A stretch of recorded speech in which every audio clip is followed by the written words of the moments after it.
The difference a year makes. Live pictures right now from outside. Yeah, Looks LAX like we're there. at LAX right there. It looks beautiful out. The temperatures are changing though. More people are traveling in this weather and with these higher ticket prices.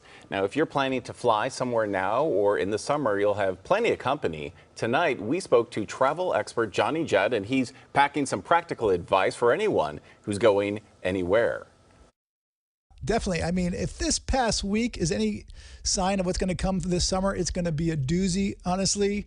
Thunderstorms in the spring. I can't imagine what it's going to be like in the summer. So book your flights early in the morning. Try and avoid those thunderstorms, and try and avoid your flights towards the end of the month, because that's when airlines, their staff member, crew, pilots, they've already maxed out their hours, and right now they don't want to work, and all the airlines are having a difficult time trying to find workers. Before you go out, make sure you sign up for flight notifications, monitor your incoming flight.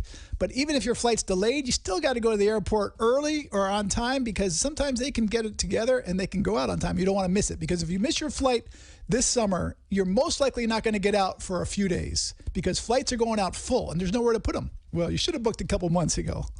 Okay. But prices have gone up 40% domestically since January. Wow. That's the bad news. But you know what? It's going to still keep going up because of fuel prices are so high.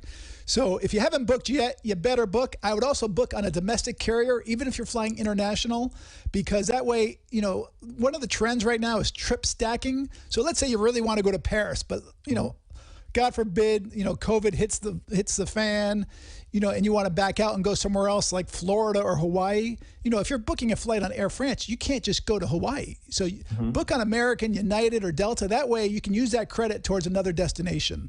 Because if you stick it to if you book it on a international carrier, you're pretty much stuck. People were not traveling until the last few months. They've really picked up. I mean, just yesterday it was 2.3 million people went through security checkpoints. Pre-pandemic, 3 years ago, that same day was 2.5. We're right there. Wow. We're 90%. We're back. So, and keep in mind, there's not a lot of international travelers coming here, and there's not a lot of business travelers. So when they come back, it's going to be berserk. I mean, really.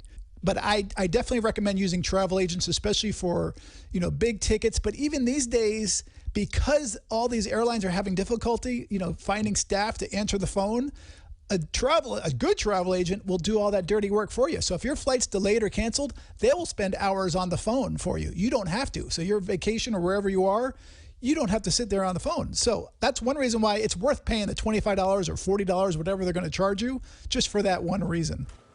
Well, a final piece of advice from Johnny Jett: be flexible about where you want to travel and when. Also, the most popular destinations now are Las Vegas, Orlando, and New York. Those always seem to be the popular destinations.